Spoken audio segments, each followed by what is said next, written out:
આજે સંવત્સરી પર્યુષણ પર્વનું સમાપન થશે અને આજે સામૂહિક ક્ષમાપના કરવામાં આવશે।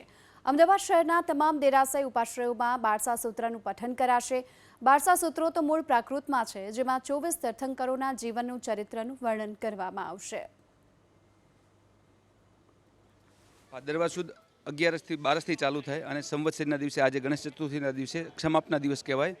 આજે વર્ષ દરમિયાન જે પણ જીવોને પંચેન્દ્રિય જીવો કોઈપણ એકેન્દ્રિયથી પંચેન્દ્રિય જીવ પાંચે પાંચ જીવોને કોઈપણને ભૂલ થઈ હોય તો એની ક્ષમાપના આજે 3 વાગે અમારું પ્રતિક્રમણ સ્ટાર્ટ થાય એ પહેલાં સર્વને ક્ષમાપના આપવાની એ સૌથી મોટામાં મોટો દિવસ છે અમારો આજનો। અને અમારા અહીં પ્રેરણાતીર્થ જૈન સંઘમાં ખીર સમુદ્ર તપ કરાવ્યો છે, એટલે 7 ઉપવાસ એની ઉપર ખીરનું એકાશનું ઠામ ચોવિયાર, એટલે જ્યારે પારણું કરે એ દિવસે બપોરે એક ટાઈમ ખીર વાપરી અને પાણી વાપરીને ચોવિયાર, પછી પાણી પણ નહીં લેવાનું અને બીજું કશું જ લેવાનું નહીં। અને 9મા દિવસે એમનું રેગ્યુલર પારણું થાય। 8મા દિવસે એમને ખાલી ખીરનું જ એકાશનું કરવાનું અને ઠામ ચોવિયાર, એટલે એ જ વખતે પાણી પીવાનું, એ પછી 24 કલાકમાં પાણી પણ નથી